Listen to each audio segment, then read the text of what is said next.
Welcome to the Human Performance Outliers podcast with Zach Bitter and Dr. Sean Baker. Sean is a strength and high-intensity athlete and coach, setting personal records into his 50s. Zach is an endurance coach and athlete who competes for the S, Fuels, and Ultra Footwear Extreme Endurance teams. Together, Zach and Sean bring you a wide range of topics with guests from around the world. Topics include health, nutrition, physical fitness, and sports. If you enjoy the show and wish to support us, please visit paypal.me/HPOpod or patreon.com/HPOpodcast. If you wish to sponsor the show, please reach out to us at hpopodcast@gmail.com. The links to all of these can be found in the show notes. Finally, please consider subscribing to us on your favorite podcast listening platform, or for the video versions of the show, head over to YouTube and search Human Performance Outliers Podcast. If you enjoy a show, please consider sharing with your friends and family on social media. This episode of the Human Performance Outliers Podcast is brought to you by Bioptimizer's Breakthrough Magnesium. Magnesium is responsible for powering over 300 critical reactions, including detoxification, fat metabolism, energy. Even digestion is influenced by the presence of magnesium. It has been estimated that up to 80% of the population may be deficient in magnesium. Often, people don't recognize that there are at least 7 types of magnesium. Most magnesium supplements contain 1 or 2 forms of these 7 types. Bioptimizers has formulated their magnesium supplement to contain all 7 forms of magnesium. Breakthrough Magnesium has a select packages available for up to 40% off when combined with our custom 10% discount code, which will be activated by entering the coupon code HUMAN10 when you head over to www.magbreakthrough.com/human. All links and codes will be included in the show notes. Now, on to the next topic. It's actually funny, Lewis, because I've been kind of kicking myself that I didn't get connected with S Fuels a little sooner, because you're over in the Auckland area. Are you down in Rotorua, if I'm not mistaken? I live in Auckland now, but Okay. I'm from Rotorua, so Rotorua is my hometown. And I kind of think I know where you're leading with this. Maybe you were over around to like Rotorua, Tongariro-ish, like just before I was connected with S Fuels as well. So it all kind of we just missed each other, but it would have been so rad to show you around. Yeah, my wife and I honeymooned on the North Island in what would have been the end of 2018. Yeah, the end of 2018, and then we went back out there earlier this year, right before the COVID stuff came through. Actually, had we had any foresight into what was going to happen, we probably wouldn't have gone. But we were over in Rotorua for the XTERRA 102 kilometer race out that way, and I was thinking about, because I know Dr. Dan Plews has been on the show a few episodes back, and he's in Auckland, I think, and you're there. I'm just like, man, if I would have just been a little bit ahead of this, I could have met both of you guys in person. It would have been so good, because obviously that Tarawera 102k trail run is Rotorua was my hometown, so I know most of those trails really well. I think my sister was actually the one of the bikers at it, one of like the lead bikers or something, or whatnot. But so like super familiar with the race. It's such an epic event for the town, and starting there by the geyser, and it's unbelievable event. So I'm like bummed I didn't get to catch up with you over there, but I mean, maybe you can tempt me into running at least 25Ks with you for another event sometime. Yeah, no, there's great running out that way. We were fortunate. The first time we went out, we did a pretty thorough exploring of the Northern Island. Then after the second time we went, we actually flew down to the South Island, and we didn't quite get to see as much as we would have liked, because there was some like landslide stuff and some of the real epic spots down on I believe it's like the southwest corner of the South Island. Yeah. So we couldn't quite push into some of that, but we saw there's plenty of stuff out that way too, like the Fox and Friends Joseph Glaciers, I think, is one spot we found ourselves at. That was pretty cool. But well, cool. But first of all, I mean, I should probably introduce you so our listeners have an idea of who you are and stuff like that, and we can kind of get into the show. But I'm excited to have you on, Lewis. I think this will be a fun one. You've got a pretty interesting background in sport. Yeah. Done a few little things in my short time, mate. Yeah, you're a young guy yet. How old are you? Yeah, I'm 22 actually. Yeah, I turned 22 a couple months ago. So yeah, super young. Just getting started, but with a pretty cool resume to begin things. So that's neat. But yeah, if you want to just like let our audience know a little bit about you, like kind of what you do, what your passions are in the sporting world, and then we can dive into some cool topics, I think. Yeah, sounds rad. So yeah, I mean, love long walks on the beach at sunset, and no. So I think yeah, I guess put in like a bit of a sport context. I was just always kind of enjoyed sport at school and had a whole bunch of fun doing that, and started mountain bike racing when I was around 11 years old in New Zealand here, and did that through to being about sort of like 15, 16-ish. At that time, I transitioned across into XTERRA Triathlon, which is like the off-road triathlon. So, I mean, everything you know about normal triathlon, swim, bike, run. We just happen to swim generally in like rough water, and then mountain bike instead of road riding, and then a trail run instead of running on the road. So around about like 2.5 hour races. And so I started doing that, yeah, when I was around about like 15, 16-ish. And I've done that, for a few years as an amateur, and then did in 2018, I think 2018, I had a go at the pros, and yeah, have been doing that since. Haven't done a whole lot in the last sort of year or so. I got a bit injured, and then everything kind of just disappeared all of a sudden. But yeah, once it's all back up and running, looks like we might be able to go racing. Hopefully at the end of this year again. So it'll be my second year as a pro. That's really cool. I think, it's always interesting, I think, when folks get into a sport at a young age. I think it's even a little more interesting when it's a sport like Xterra or triathlon, because, I mean, essentially you're doing three different sports and you're finding a way to kind of navigate being good enough at any one of them so that when you combine them all together, you can compete. And when did you kind of know, like, okay, I kind of have a knack for this? Or how did you maybe even decide to start doing that stuff outside of the mountain biking introduction?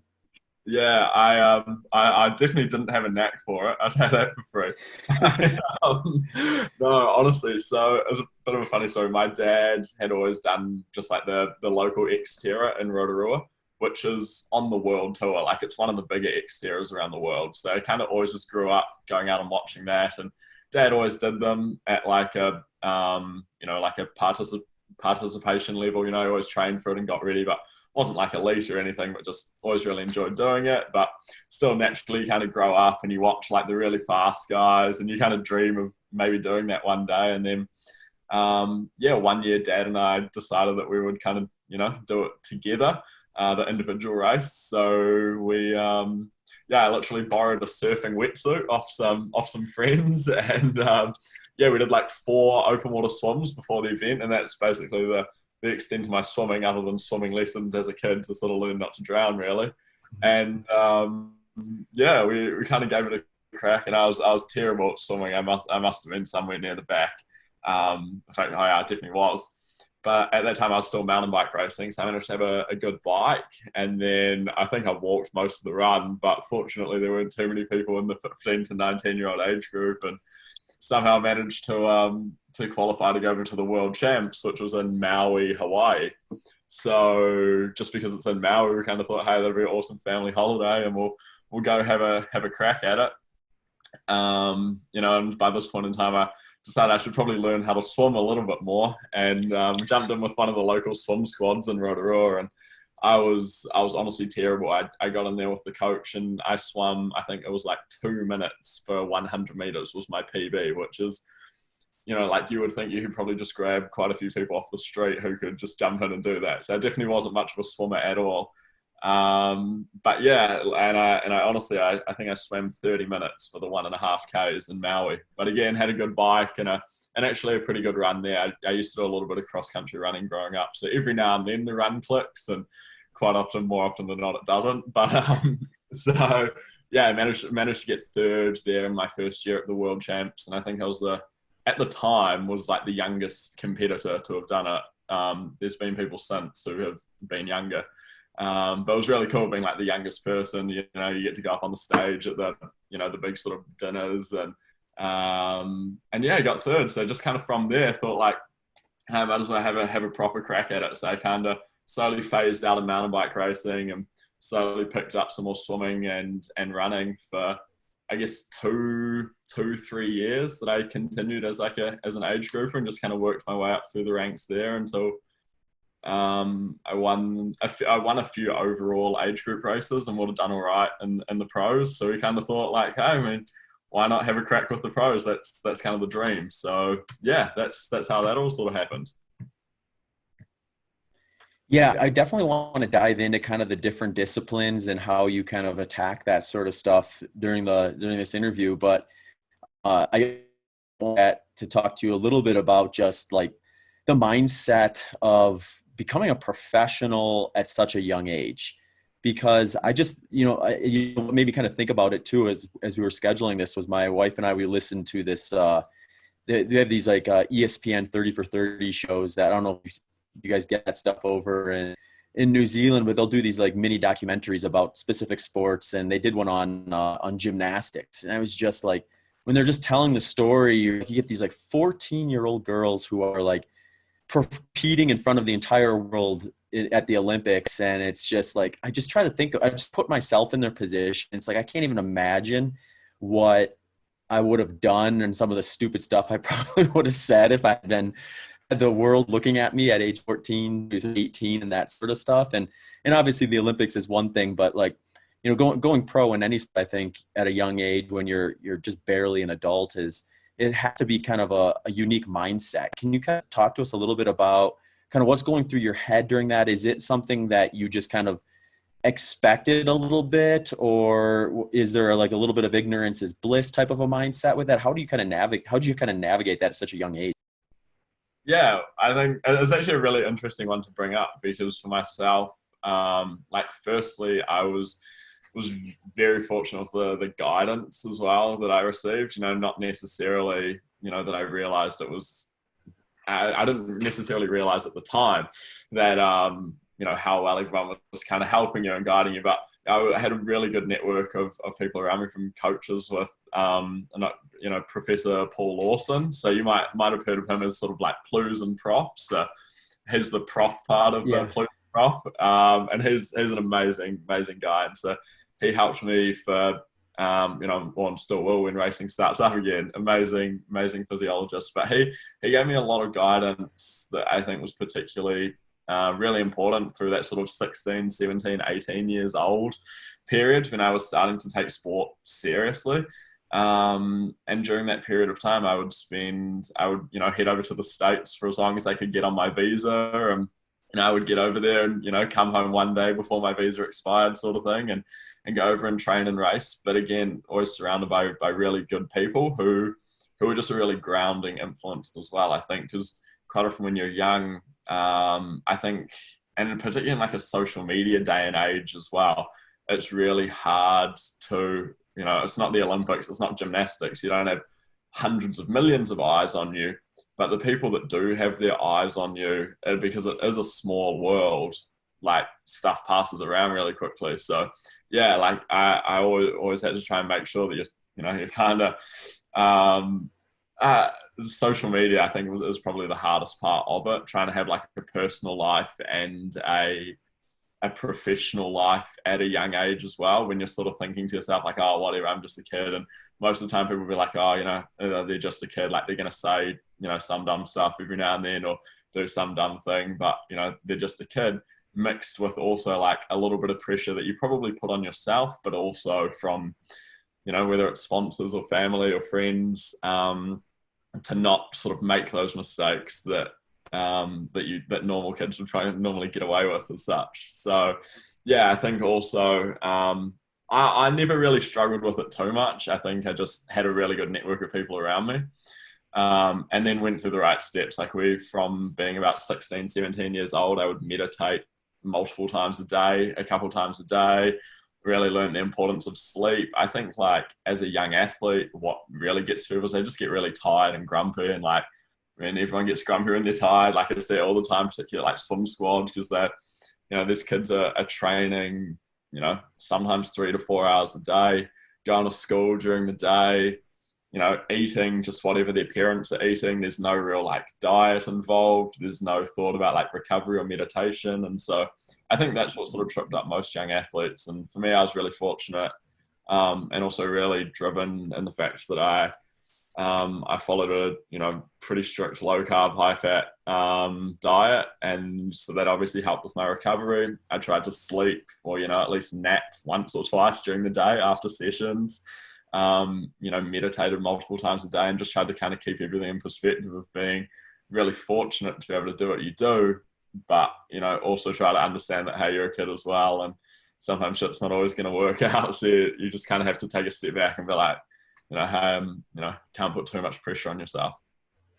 Yeah, that's a really good point too, because when I think back to when I was like in my later teen years and that age range, you're still growing a lot and you do need more sleep. And just for me, like I was training at such a low volume back then. I was a super active kid, so I was running around and doing a lot of like non-structured activity. But just now looking back at that after kind of understanding just like a full training cycle and what that does to your body and how important, like you said, sleep and recovery actually is. I think like it's almost like this double-edged sword to a degree, where you get into those points of training where you're putting in 20 plus hours a week of training. So that's taking out a big chunk of your week. And then on top of it, you got to sleep probably about an hour, maybe 2 hours a day more than you would if you were just like moderately active. So it's like it's pulling from both ends. And then if you're young enough and you're still in school, you got that on top of it as well. And I know you don't just check out after those two things either. So you probably sometimes wish it was a 26-hour day or something like that. Yeah, exactly, man. It's totally like that. You're kind of like at some point in time, something has to give as well. Like there's only so much time that you have to have a social life, try to do a bit of work, do a bit of school, do training, sleep, eat. Like at some point in time, something has to give. And so, yeah, I think I was really fortunate with guidance. And also, yeah, I think like if there are other young athletes watch this, or maybe you have like parents on here or watching this who have kids who might be interested in pursuing sport. And I think it's definitely the balancing act of like, hey, like, this kid obviously wants to take performance seriously. So just understanding how to do that properly. I think lots of, particularly like this, the stuff that I see is lots of maybe parents or coaches or something try to not quash those kids like performance goals, but they kind of do. They go like, they're too young to be training that much, or they're too young to be on a diet, or they're too young to be doing this or that. When really, like, if the kid has that internal motivation, like just to let them go with that, but try to facilitate it in the best way possible. So I was just really fortunate that everyone supported me really well with my goals. Which made all the difference, I think. Yeah, that good environment is huge. I remember before I started focusing more on kind of training and racing as a profession, I was a teacher for about 5 years. And, so I'd see a lot of kids at the high school, middle school level do a variety of different sports. And one of the kind of topics of interest kind of in the United States over the last couple decades, since I kind of competed at the high school and collegiate level, has just been kind of the specificity that we've seen. I think like probably when I was still in elementary and middle school, there was still pretty big push for like kids just to do a variety of different sports and not necessarily focus on anything exclusively, at least until high school. Whereas now, I mean, you see it where, you get, kids like that are pretty young, like not even 10 years old, and their parents are already kind of getting them into a specific sport and fine tuning that. And the little bit of lashback or like clapback, I guess, on that here is just that at that age, maybe you want to be doing a variety of different things to kind of let your body develop in a more kind of holistic way, I guess, so that when you do find the sports you really love and enjoy, you kind of have like a little more of a well-rounded background. But I didn't even really necessarily think about this until now, but with your sport, you kind of almost have that by default, just with the 3 disciplines in there.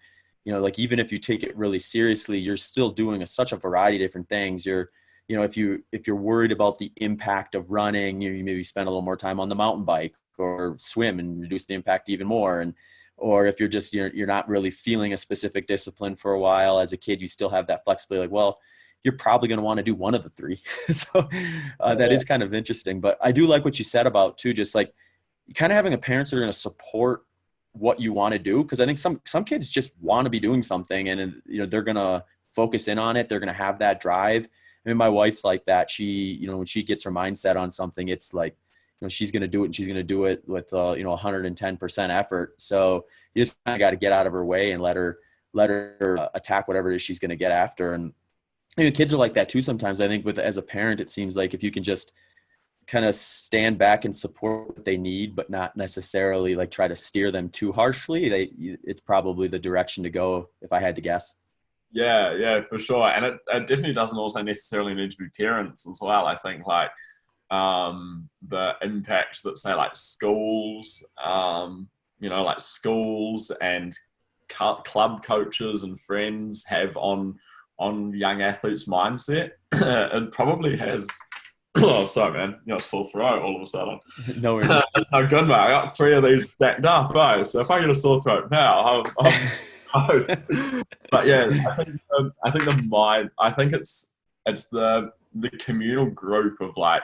I think there's honestly more pressure that comes from say like friends and schools and clubs and you know that probably makes more of a difference because to kids like your parents are your parents and like sometimes like you're not always going to agree but you still love them because they're your parents, whereas like you feel and they're always going to love you and support you as much as they can, but you really feel the kind of different stuff that you maybe get from like other kids your age or like that you sort of feel like at school or in those other environments where you don't necessarily always have sort of like support or that you can know that you always come home to that. So I think that's the thing that lots of young athletes struggle with. And particularly, yeah, social media as well makes it really hard for them.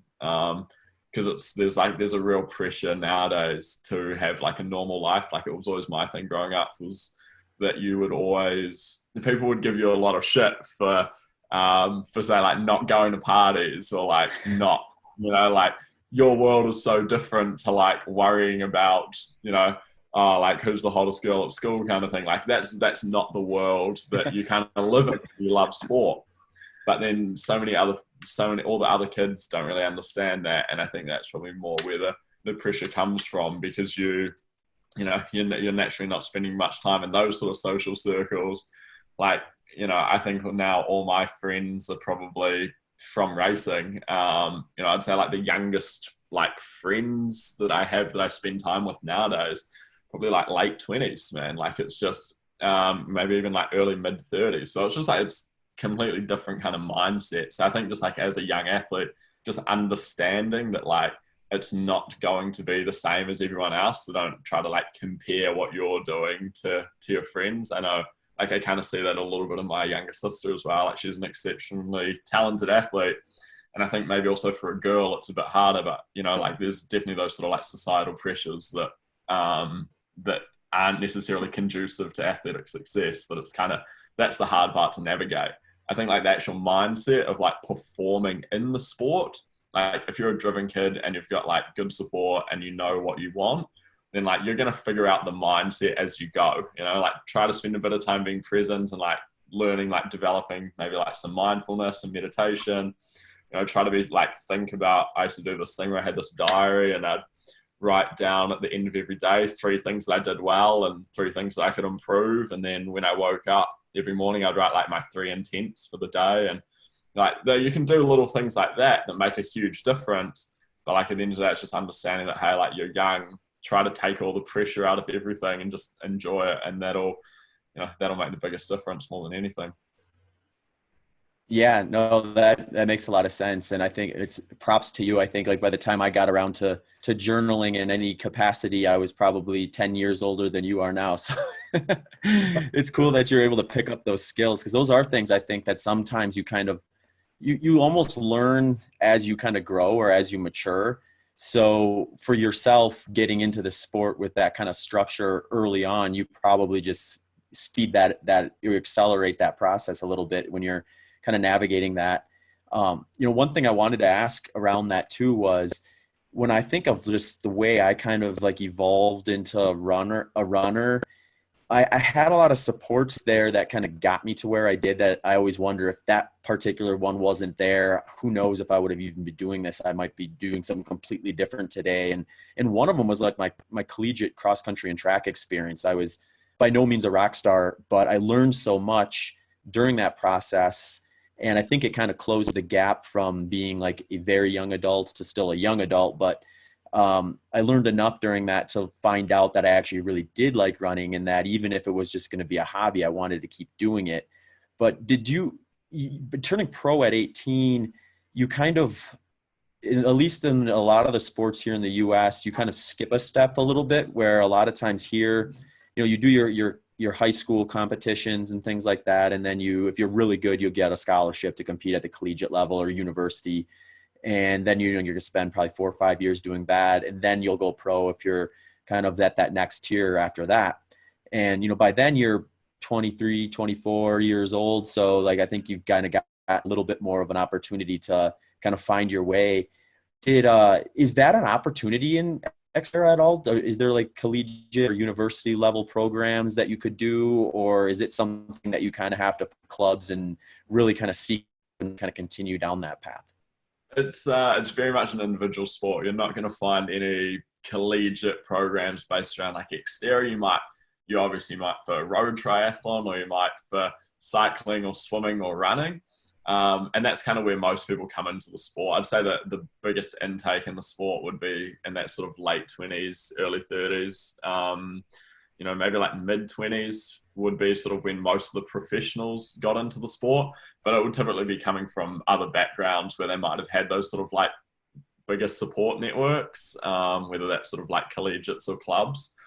XTERRA is it's very much an individual sport. And I think, like for myself, obviously I probably did like the pro thing around 18, 19, from sort of being around when I was about 17 years, 18 years, kind of 19 years, like I would spend a few months overseas. And so you're very much like, you're with friends, but you're very much also on your own as well. And all of the athletes are like that. It doesn't matter what age or ability they are. Like the world champion travels on his own, and then maybe picks up a bike mechanic and his girlfriend at some of the races, but not all of them. Like it's still very much an individual thing. It doesn't have like the big team culture, and everyone sort of finds their own way with sponsors and just kind of people to do things with, whether it's sharing costs or transport. So it was very much like an individual networks, but that also gives you the cool ability to sort of like build your own support network that,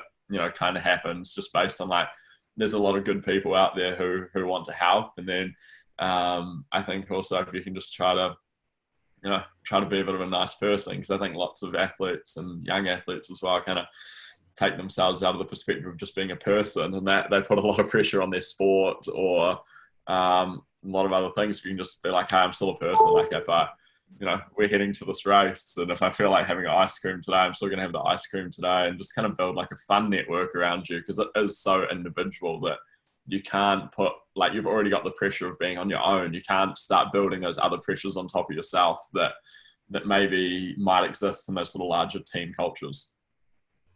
Yeah, no, it's almost like, especially when you're younger, you almost have to just take yourself like 80 or 90% seriously and give yourself a little wiggle room to still learn and still be a kid or be young. And I think that's kind of helps make it possible to eventually go all in, or 100% or something like that. It's an interesting balance, I think. So I do want to jump into kind of some of the specific disciplines that you're doing. I gather that biking is your strength, right?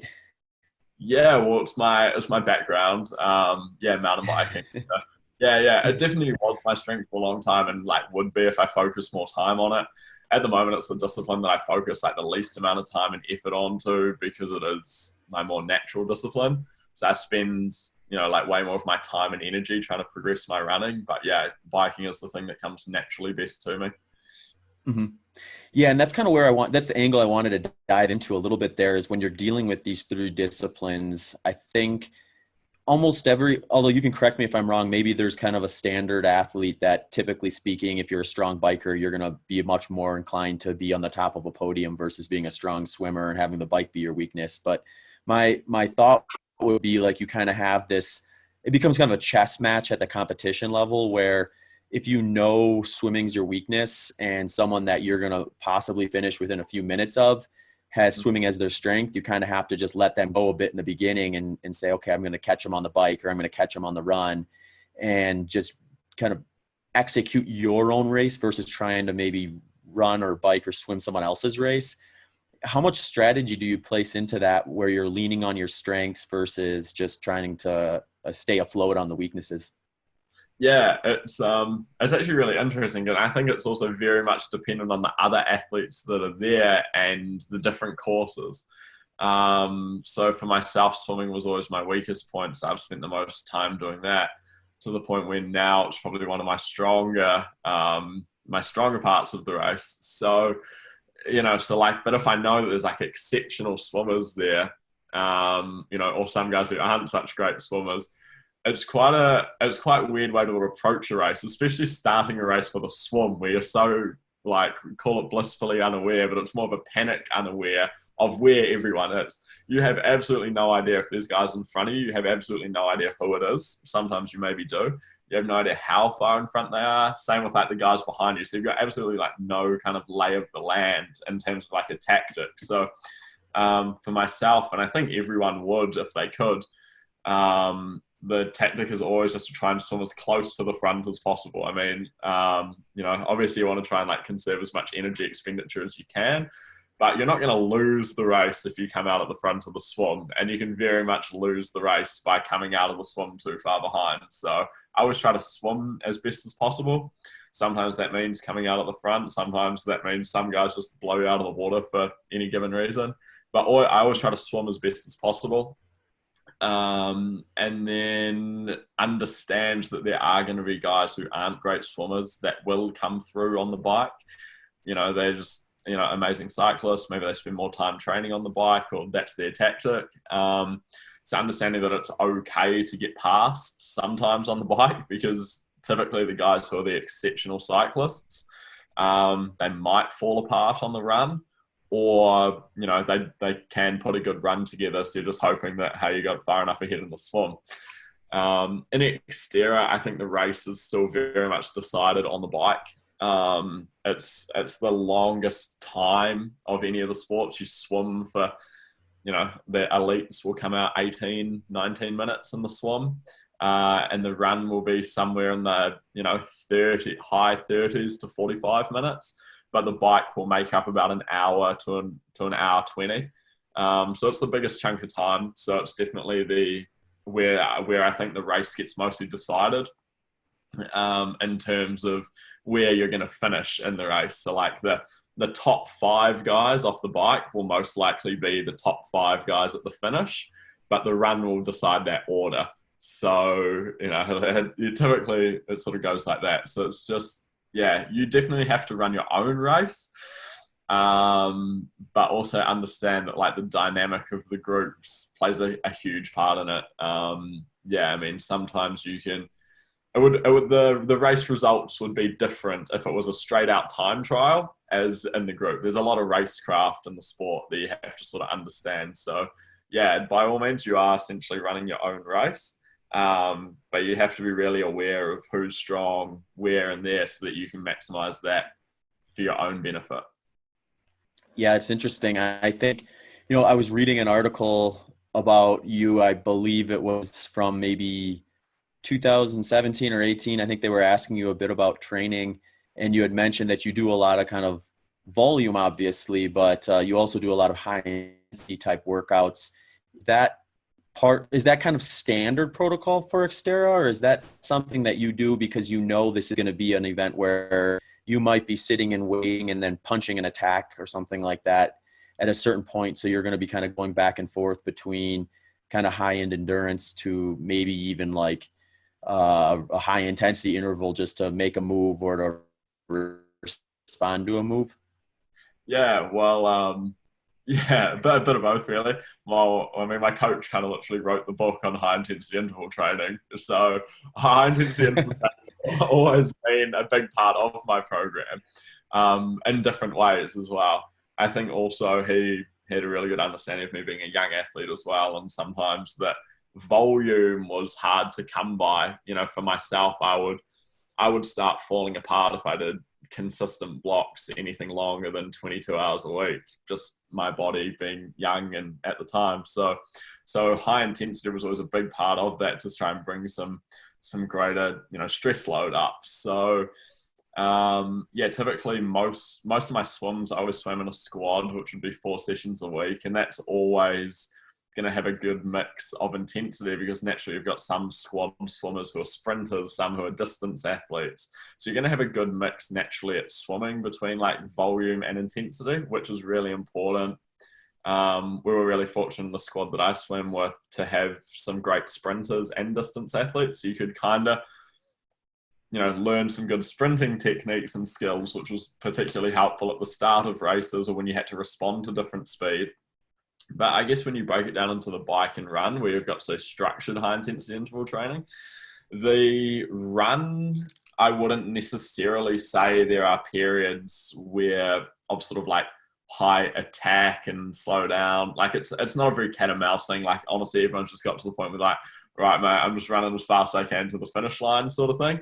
And it's generally a more consistent pace. Obviously the hills, will play a role in that, but you're kind of just running at like your maximum sustained effort level for the run.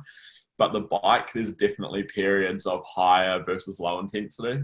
And I think that sort of falls into the fact that you spend some time in groups. The trails kind of dictate what you can and can't do. So yeah, for myself, I would spend a lot of time doing like longer, 7 to 10 to 20 minute sort of strength endurance efforts, and some threshold work at that as well. So say maybe like 4 by 10 minutes at threshold, and in like a overgeared state as well. So low cadence, high power, and then completely switch that up with some, just 30 by 30, really high intensity, just kind of everything you have style intervals, which just kind of made that like if someone was going to put an attack up a steep climb, you'd kind of train for that response. But also understanding that there are periods in this race where you're climbing for 20 minutes on the bike at your maximum sustained output. So kind of training for that side of it as well. So yeah, you're kind of hedging your bets, and then you vary that based on the courses that you're preparing for. So the preparation for XTERRA Rotorua, which was a very flat course in comparison to XTERRA Hawaii, is a completely different style of build. XTERRA Hawaii, you're probably doing some more shorter, sharp intervals, because that's sort of how those, that course is. It can be quite pinchy and steep. Whereas Rotorua, you're probably trying to just spend more time in like a longer tempo style state, I guess. Yeah, that's sort of how that breakdown happens. It naturally happens in the swimming. The running, you do the high intensity to just try to become a better, more rounded athlete. I don't think that necessarily corresponds to, like race specific efforts that you're going to require. But the bike intervals, you're very much dialing into what's going to be race specific. All right, folks, Optimal Carnivore reached out to support the show and let you know about a product they are very excited about. Optimal Carnivore recognized that organ meats are some of the most nutrient-dense foods on the planet, but can often be difficult to prepare conveniently and hard to get when eating out or traveling. For this reason, Optimal Carnivore has created grass-fed organ complex and bone marrow complex. They do this by sourcing 100% grass-fed organ meats from New Zealand, freeze dry the organs, and encapsulate them into a convenient bovine gelatin capsule. They chose New Zealand because it is a pure source, a pristine land with rich soil, lush greenery, and one of the cleanest environments on Earth. The products are 100% grass-fed and grass-finished and free of hormones, pesticides, antibiotics, and GMOs. The grass-fed organ complex is a unique blend of 9 different organs, a powerful combination including beef liver, brain, thymus, heart, kidney, spleen, pancreas, lung, and intestines. The bone marrow complex contains the same components as a home-cooked bone broth, perfect for people who are traveling or who do not have the time to make bone broth. All the nutrients and substances that your body uses to build, repair, and maintain your bones, teeth, and connective tissues. In an effort to add even more to these benefits, Optimal Carnivore plants one tree for every product sold, which helps the environment. So go visit www.amazon.com/optimal carnivore and use the code HUMANSAVE10 to receive 10% off your purchase. Links and the promo code can be found in the show notes. All right, now back to the show. It's always interesting when we start getting into the specific workouts and then taking it another level and designing it for the course itself too. Because I think a lot of times when people, they look at a sport and they're like, okay, I can kind of wrap my head around maybe what you would do to prepare for something like this. But then if you look at it even deeper, and I'm guessing certainly if you're going to be doing any kind of standard triathlon as well as XTERRA, you're going to get a very wide range of different kind of courses. But even within XTERRA, it's like you said, you probably have flatter, more runnable, bikeable like type routes versus real mountainous ones. And you got to train differently for those. It's just it's a different, like what I say is a bit different mechanic for running. For biking, maybe it's a similar mechanic. I don't know. You could tell me that, I guess. But yeah, I think when you start getting to that real fine point of how badly do I want to like nail this particular race.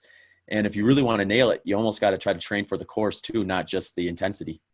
Yeah, absolutely. Yeah, I mean, we can, it's kind of just common sense, really. You can put like the world's best 10K track athlete and send them out on a gnarly 10K trail run, and they're, like they're not going to handle it. It's just not even the same muscle grower. Kind of is, but kind of isn't. Completely different mechanics. And while biking, it's still, the motion's still exactly the same. It was very much different output, so it suits different athletes differently. Your training very much has to adapt to it. I think the best, say, specific build I did was for the ITU, the Cross Tri World Champs in Penticton. When they had really good in-depth files beforehand of elevations, they had like a course ride through with someone with a GoPro that they sent out months in advance that everyone could kind of look at. My coach and I were really dialed in specifically for that course. Like we knew exactly what the effort was going to be. And I can still remember it in my head, like to this day, you just spend so much time intently preparing for that course, and it makes a huge difference. It's probably the best race I've ever had. And I think a huge part of that was just preparing for that course. And also as an athlete, knowing what you were going to, be challenged with when you got there. So it wasn't like sometimes you turn up to a race. Like I love racing in Asia, but sometimes you turn up to a race in Asia and you're not actually even sure where the course is, and you go out riding 3 days beforehand and you're still not really sure where the course is. So it's completely different. So yeah, I think like I kind of like the spontaneous part of me loves like turning up and not knowing what it's going to be. But from a performance point of view, you can really tune your training, and it's really important to tune your training like to the course if you have the ability to do so. Yeah, it is interesting. You can tell when you show up to a course that you weren't ready for, and it's the way I always described it is like I could be really fit, and if I show up to a course that I'm not ready for, from a terrain standpoint, you just feel like you can't quite nail it. Like you can't quite make that puzzle piece fit perfectly. So you can have a really good day with your fitness, but you walk away thinking like you left a little something on the table if you don't kind of train those specific groups and that sort of stuff. Yeah, of course. Yeah, there's definitely race specific responses. And I mean, like, yeah, pros and prof, they'll tell you every day of the week that, specificity is everything, particularly closer to the event. It's so important. So yeah, you can always get more out of it if you know what you're getting ready for. I guess sometimes it can be a blessing, sometimes it can be a curse. I mean, I always hate knowing what the course is for XTERRA Worlds just because I know that it's going to be brutal. But yeah, I mean, it is handy. I mean, if you didn't know what that was going to be and you couldn't tune yourself for that at all, I mean, you'd have a hell of a day. But yeah, sometimes it's a bit daunting knowing what exactly you're going into. But yeah, it definitely does help from a performance point of view.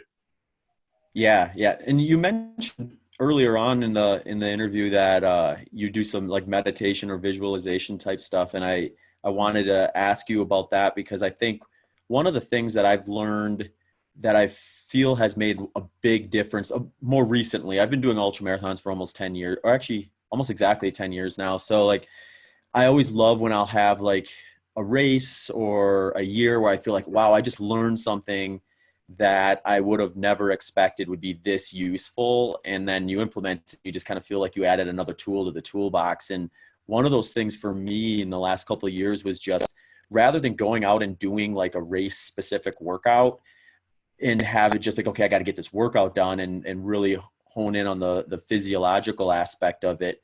I added like a piece to that where I just like spend a little more time also focusing on visualizing what I would be doing in the event itself.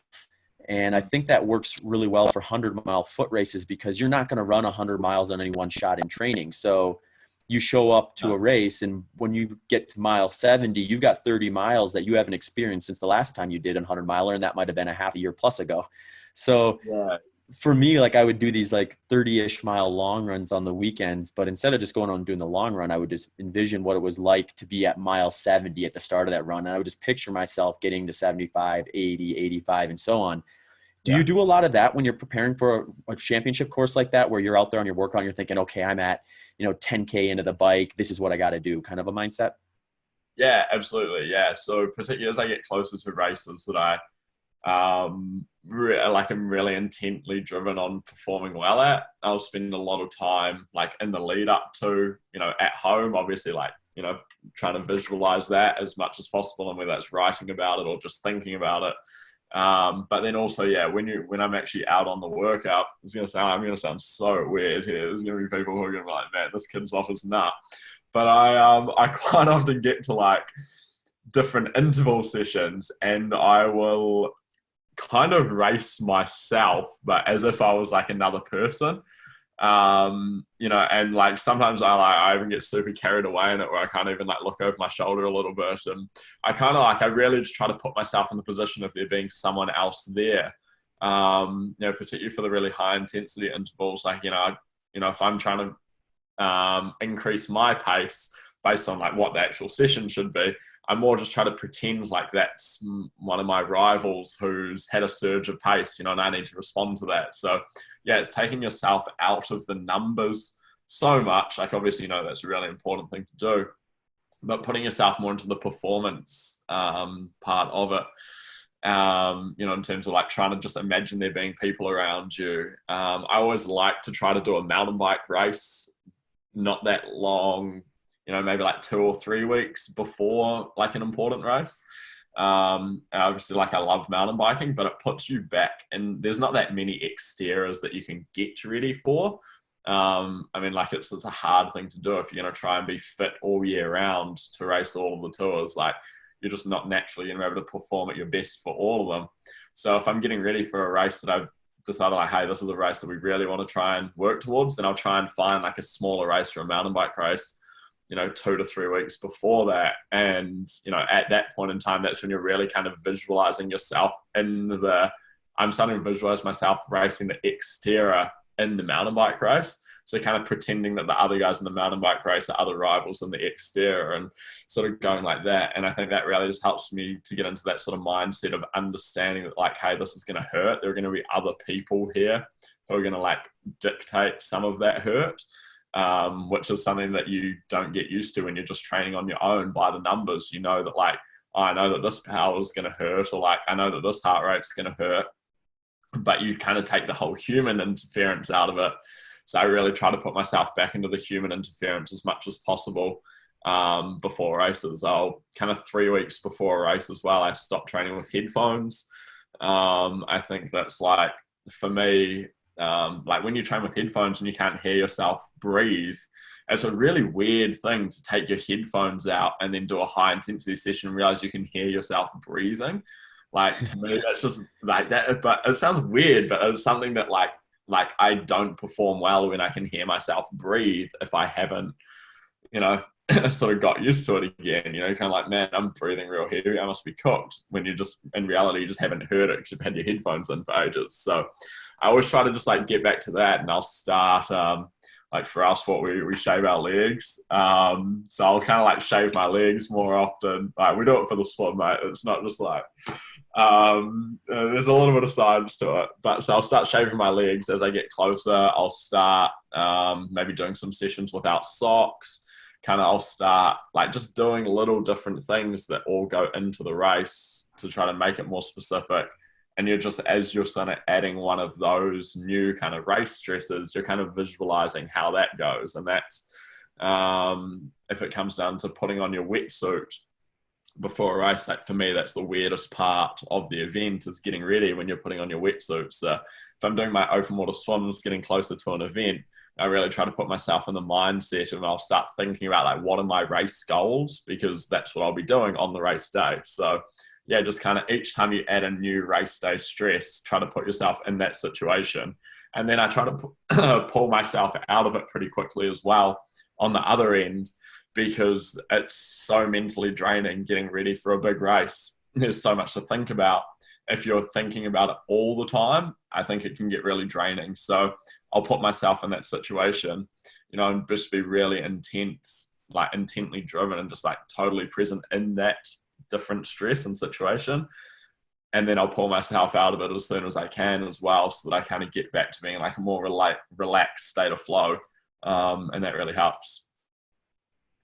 Yeah, no, that's I love to hear that. I think that's cool that you put that much kind of both mental and physical energy into kind of the preparation process. And it just goes to show you, I think, like if you take anything seriously, you know, nothing's as simple. There's certainly like kind of the basics or the fundamentals, I think, that can get you a long ways, but eventually I think you have to start really dialing in some of those finer points like you mentioned. Yeah. And yeah, like it really helps for me when you're overseas, because it's easy to get it out of it at the other end as well. Like, you know, I mean, obviously, like, you know more than me how mentally engaged you have to be on a good performance.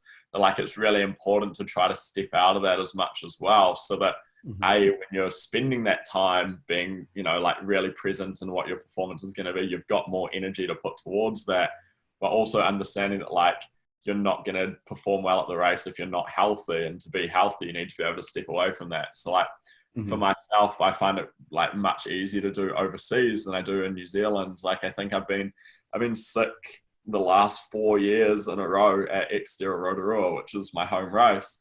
And you know, I honestly think it's a mental thing, because I find it so hard to step away from the race, because you're putting everything you have into honing your performance, but you can't step away from it, because you just bump into people like at the supermarket or the streets, and they're like, oh, you know, like, how's your race prep going? How's this going? And it just straight away puts you back into that like mental drain mode of like, okay, I'm in race switched on mode again. And so it just gets really mentally draining. And yeah, I've been sick for the last 4 years in a row there. And I honestly think that's probably why. And I haven't figured out yet how to step away from that. Whereas I find it really easy to do overseas in places like America or Asia or something, because you can just go and do something touristy, or you can just go and hang out in your room and do something. Whereas like when you're at home, like everyone's obviously just trying to be supportive, but it just, you know, it's really hard to escape what you need to escape at the time. Yeah, it's almost like it's too familiar. And, you know, the way I always describe it for what I've done the last few years with some of these short loop track runs is, you know, also when I start getting into kind of like the focal point where I'm like 6 weeks out from taper, I'll start doing my long runs and stuff on a 400-meter track if that's where the race is going to be. And, you know, you load up a 32-mile track workout onto Strava. People are just like, well, how do you get through that mentally? Or how do you do it? And it's like, it's one of those things. I think there is a balance to it, because obviously I want to be on the track enough so that I can dial in the mechanics that are going to be turning every 100 meters and, you know, running on a flat, hard surface and that sort of stuff, so that my body's ready for that type of an experience. And then also getting used to kind of the mental aspect of being in that same little tight environment the entire day. But you can overdo that in training too, I think. Like if I went out and did every one of my miles for the last 6 weeks before tapering, then, you know, I'd probably show up to that race thinking, gosh, another track loop, you know, and I'd burn myself out and I wouldn't even want to be there. So I think you can kind of like, you can overdo that or make an environment almost too familiar to the Yeah. degree where it almost, I don't know if it put, maybe from the mental side, it puts a little more pressure on you because you feel like this is my turf, or this is like an environment I'm fine tuned. I've got zero excuses and there's no way I can make a mistake. And you almost overthink it versus being in an environment that is slightly newer, a little different. And all of a sudden, like you give yourself a little bit of that leash, I guess, to, you know, have those natural mistakes that are happening in longer races almost no matter what. You have to be ready to respond to them. And, you know, minimizing the negative aspect of a mistake is what's going to create a really good day versus trying to eliminate all of them altogether in a lot of cases.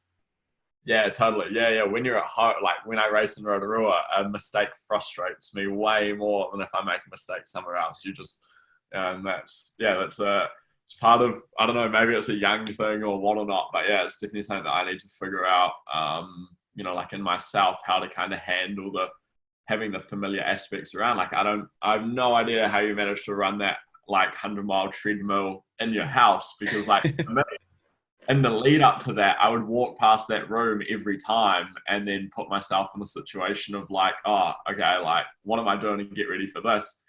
Instead of like being able to kind of have like being able to at all break away from that. So yeah, I think like honestly, I find it hard enough bumping into people in the supermarket in Rotorua when I'm getting ready for XTERRA Rotorua, let alone walking past like, walking past your office and seeing the treadmill and be like, all right, the week's fun, here we go. So, yeah. My secret is the real reason Nicole and I came up to Colorado was so I wouldn't have to see that treadmill for a while. Yeah. Fair enough. Put it on eBay or something. Yeah, I haven't done a long effort on it yet. I've done some short, fast stuff on it though. I feel like my re-entry to treadmill running will be doing short, fast stuff first, which is fine right now. It's so hot in Phoenix that if I'm going to do something really hard, sometimes the treadmill is a little bit of a better option if I can cool it down just a bit. But yeah, you know, one other thing I wanted to talk to you about too a bit is just like what is like kind of your nutrition approach and what works for you. I know you mentioned earlier that you follow a high fat, low carb diet, and I'm guessing that was partly you got introduced to that from Dr. Plews and Larson, Dr. Larson. So do you want to share with us a little bit just about kind of how you got introduced to that? Because correct me if I'm wrong, but I'm guessing XTERRA probably has its roots in moderate to high carbohydrate fueling and nutrition. So sometimes it's interesting to hear how people find an alternative way of fueling. Yeah, no, XTERRA definitely has its roots in a high carb nutrition space. I mean, like the night before XTERRA World Champs, they have the pasta party and the race sponsors Gatorade, and that's very much like a, you know, like pretty much every other sport in the world that, you know, is in that sort of sector, 2.5 hour length. Like it's very much high carb dominated by people. And so for how I got into low carb, high fat, I was 16 at the time, 16. And that was when I started working with Professor Larson properly. And we, you know, caught up and he basically just said like, oh, hey mate, like, you know, there's going to be all these things that we're kind of going to like introduce to you over a period of time. And the first one of those is going to be diet. At that time, I wasn't eating badly. Like by all means, I was eating like good quality food and, you know, lots of it. But it was, you know, naturally anytime someone says they're on a balanced diet, like it's a high carb diet, like that's just naturally how food works, right? So, you know, I was just on this, what I considered a balanced, good diet at the time, but it was, you know, very much high carb. So the transition for that was just starting to try to, like, I always loved bacon and eggs. I have no problem with eating bacon and eggs, but so we would eat, you know, we'd just take away any like the bread or the carb from that, and I would literally just have like the eggs and the bacon, and then eventually take away any sort of sauce or, you know, that sort of thing. And I just, for me, that kind of became my thing. I actually totally overate bacon and eggs, and there's a whole load of health reasons why you shouldn't eat bacon and eggs every day. But for me, that was just what I did when I was starting. It was kind of like the easiest thing, and probably ate bacon and eggs every day for 3 months. But so I eventually got the hang of the good fat sort of thing with the, like the abos and nuts. We sort of started to introduce that properly. But being 16 as well, is that there also wasn't a lot / any data on young athletes and a low carb, high fat diet. So that was obviously like a consideration as well. So all my diet became like low carb, high fat. It was, it wasn't real, like, I wasn't down into that. It was definitely not sort of that ketosis state. It was very much like 130, 150 grams of carb per day that I would be taking on. And then sometimes as well, if I just kind of felt like I needed it, I would maybe have like just some oats, before or after a session. And I followed it like strictly, but also with the understanding that, it wasn't going to be the end of the world to kind of have some carbs. And, it became, I think the diet made probably like it coincided with me taking my training load more seriously as well. But I know there's been times where like my diet has been off and my training's been good and my performance has really fallen away. So I think like outside of the training, then the diet's definitely like been the second most important thing for me, or probably equally as important. So yeah, low carb for me meant somewhere around 150 grams a day.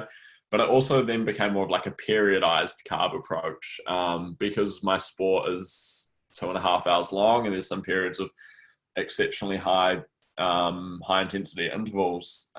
We would quite often periodize some carb in around my sort of key sessions. So if I had I had this one key bike session every week, which is 30 seconds on, 30 seconds off. And we would quite often add some carb into that. I would most likely just have a Red Bull before or during sort of thing, because that's something that I would do in the race. So that was kind of how that came about. And then with the running, I would normally do the same thing for my 8x1K session.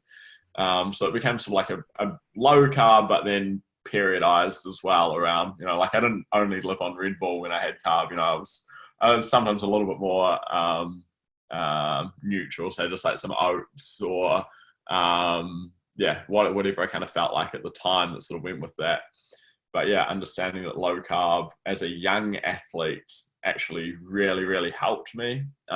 Particularly, I think lots of young athletes can struggle with the lean sort of thing. They can be like skinny or bulky, but it was quite hard to be kind of lean. And in my sport, being tall, like I needed to try and put on some like muscle mass, and then to do that I would also put on a lot of weight, which would be really detrimental to my performance, being that we cover a lot of elevation, and so low carb really helped me from like a lean perspective, just to be I would have, like, for my height of around 6'2", I would have like a pretty good weight compared to other guys who are much smaller. We'd have a relatively similar weight style, and then I would just generally be more efficient at moving through the energy systems, particularly in a sport where you don't have ease of access to carbohydrate in the form of, if you're doing like a road triathlon or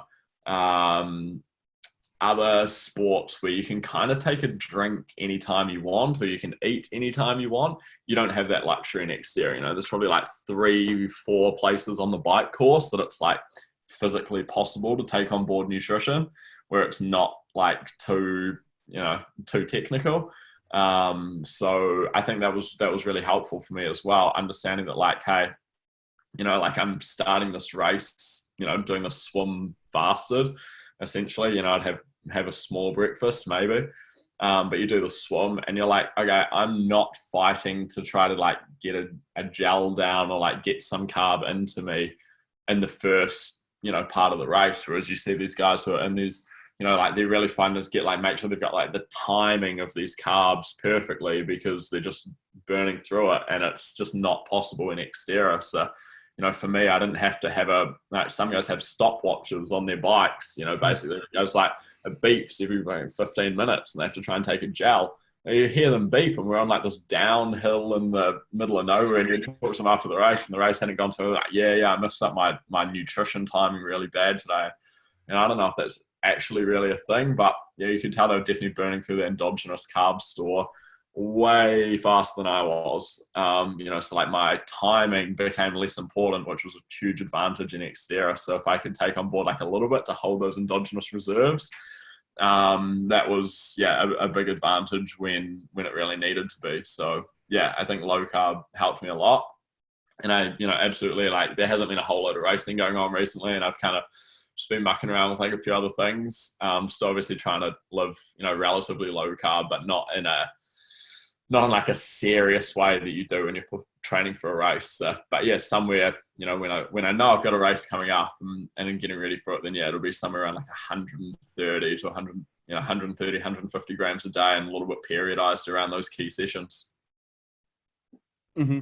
Yeah, it's interesting. I mean, that sounds very close to kind of what I do from a macronutrient standpoint. And it's interesting, and where I think a lot of people get confused is, you have an off season, you have a preseason, you have a season, you have all these different times a year where you're doing different things and different intensities.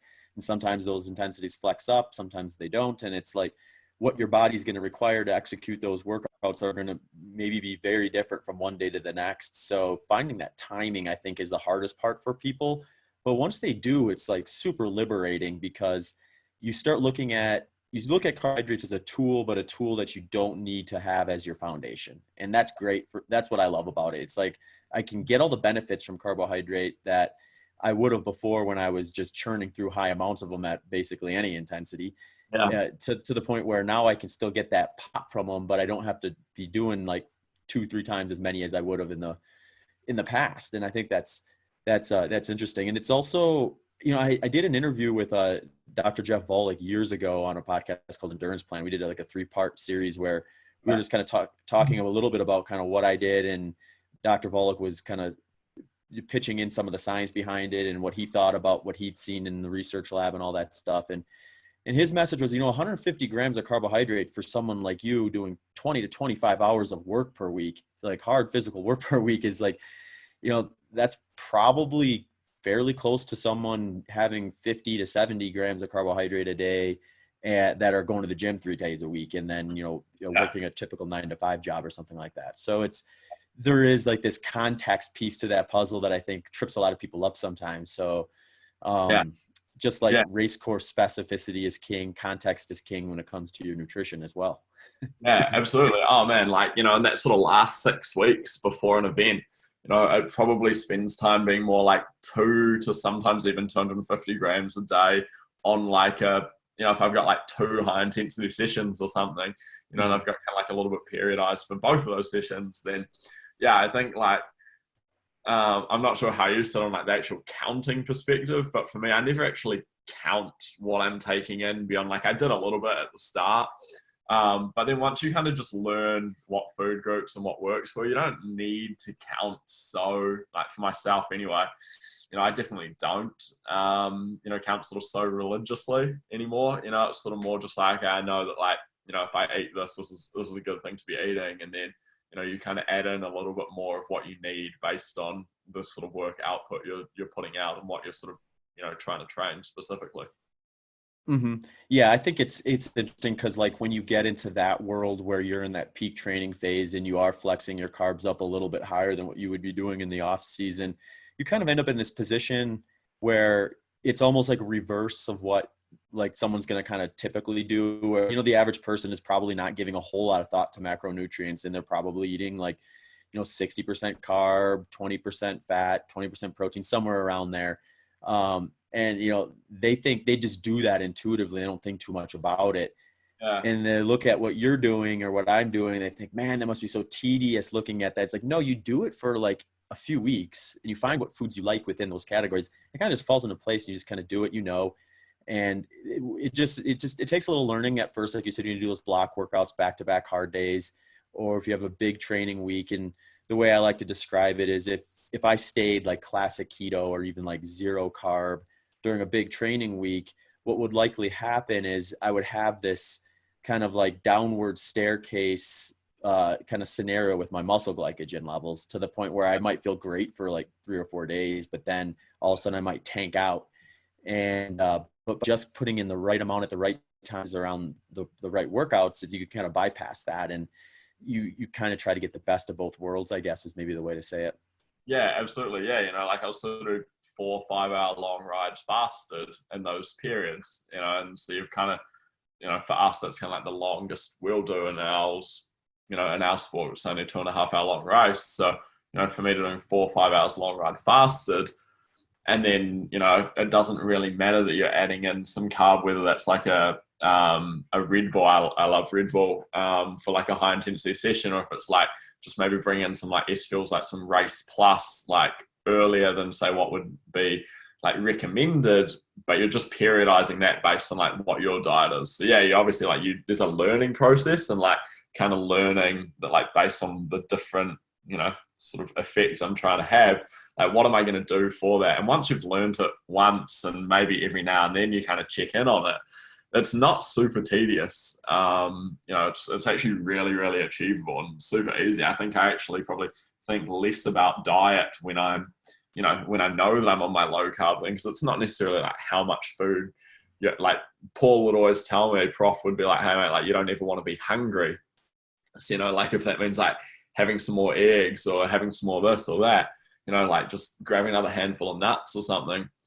Like I probably think less about nutrition when I know that I'm in those good phases of, being on like, my low carb, high fat diet, rather than when I'm kind of outside of that, because I'm thinking like, oh mate, like I probably shouldn't be eating that, or I probably should or shouldn't be eating that. So it's a different mindset switch. It's kind of completely opposite to what most people are doing, but actually way easier once you're in it. Yeah, I think it's fascinating. I'm thankful for guys like Dr. Dan Plews and Dr. Larson for a lot of stuff that they've done, because I think like when I first started it, I didn't know who either of those guys were when I first started it, but I got introduced to them, I think, when I read Dr. Mark Bubb's book, Peak. He did a really good job, I thought, of kind of diving into where the sports science is historically, kind of how it's kind of evolved over the last few decades, and then also kind of saying, here's some new stuff that's kind of coming out that, we need more work in, and we need more research, but it looks like it could be promising. And then especially some of the stuff that Professor Larson did with the continuous glucose monitors with, I think he did 100K athletes or something like that. Just fascinating to see like the difference even between like someone at the front of a field to the middle of the pack, or like a pro versus kind of like a weekend warrior, so to speak. Just like the way that like, that's even a different context in terms of how you maybe want to fuel during an event like that, or how your body's responding to your intra-race fueling strategies and all that stuff. And it's really fascinating stuff.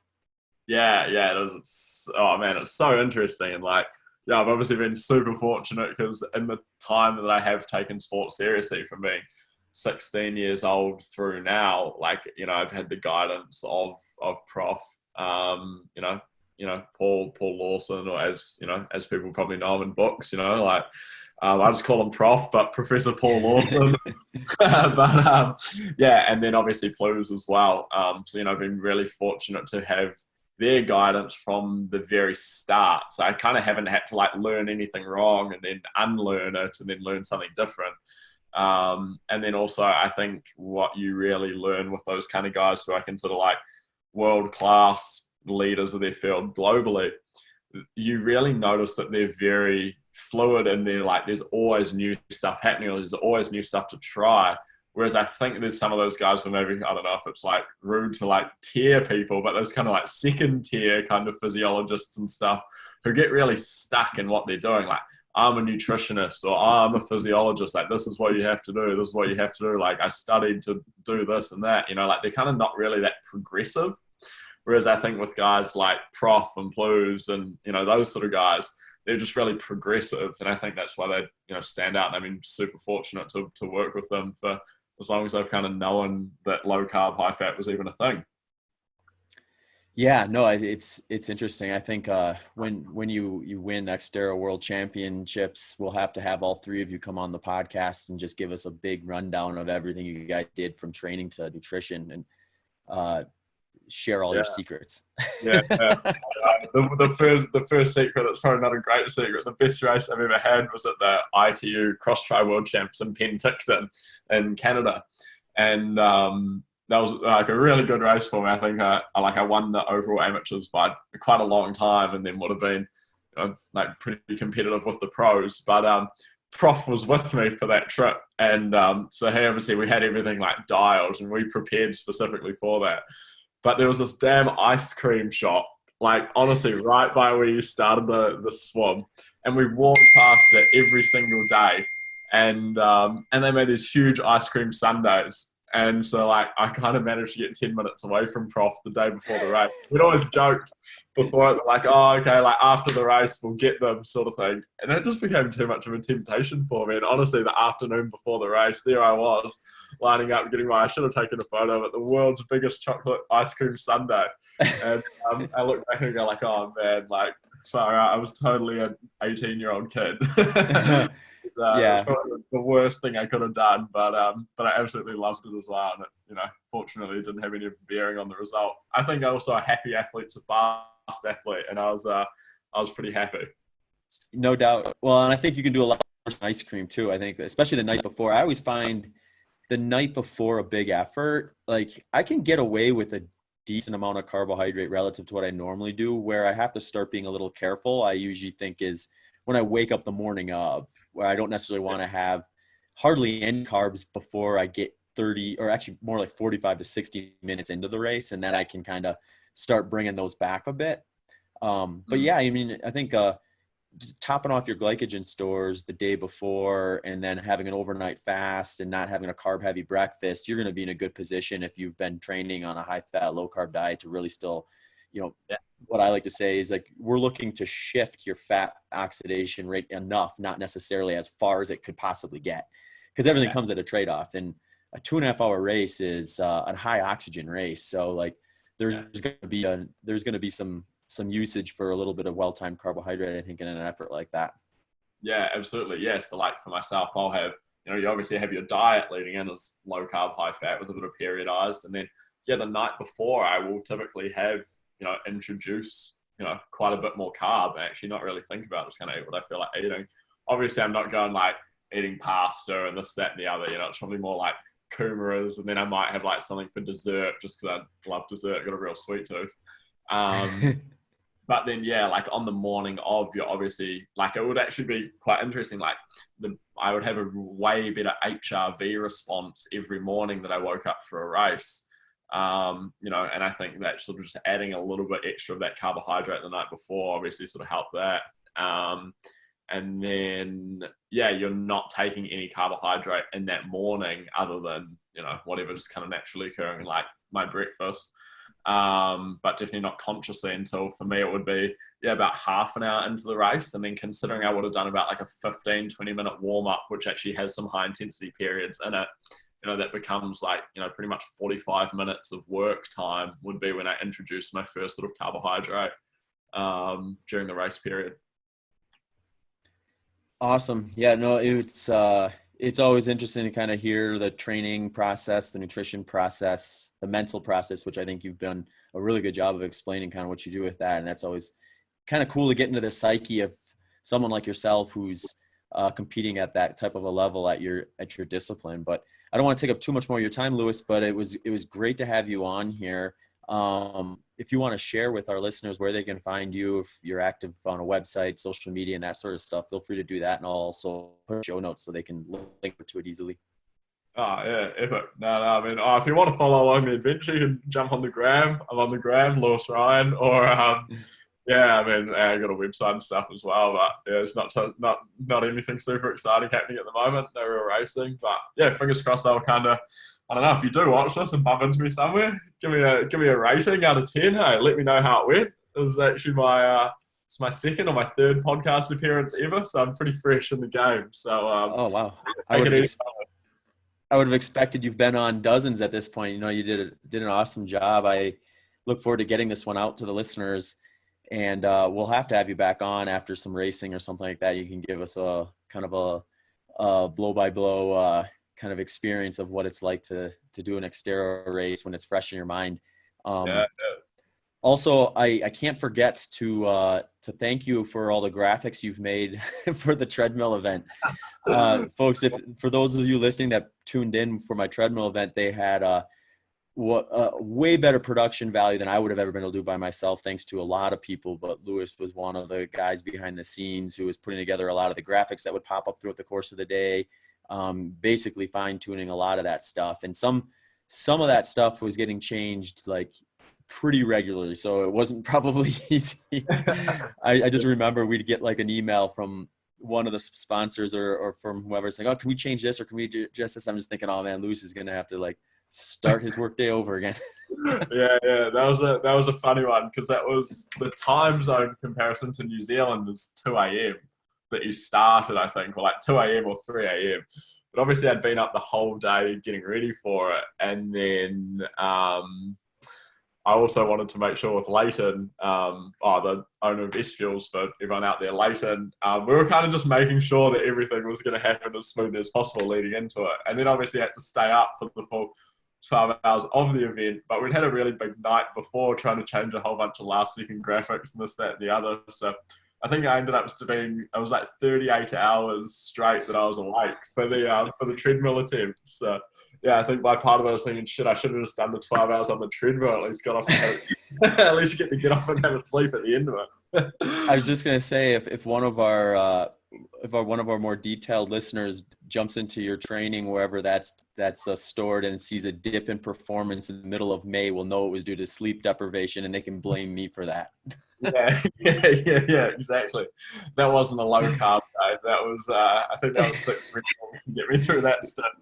The low sleep diet is not recommended in any capacity.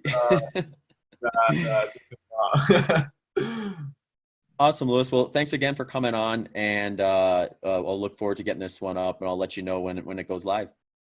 Thanks heaps, man. Always a treat. Hey folks, Human Performance Outliers podcast is growing, and due to the growth, we are looking to take on some new sponsors. So if you feel like your company or organization would be a good fit for our audience, please do not hesitate to reach out to hpopodcast@gmail.com. Thank you. Thank you for listening to this episode of the Human Performance Outliers podcast with hosts Dr. Sean Baker and Zach Bitter. If you enjoyed the show, please consider following us on social media and checking out our websites. Links to those can be found in the show notes. Also, if you have any questions or comments, please do not hesitate to shoot us an email at hpopodcast@gmail.com. Thanks again for tuning into the show.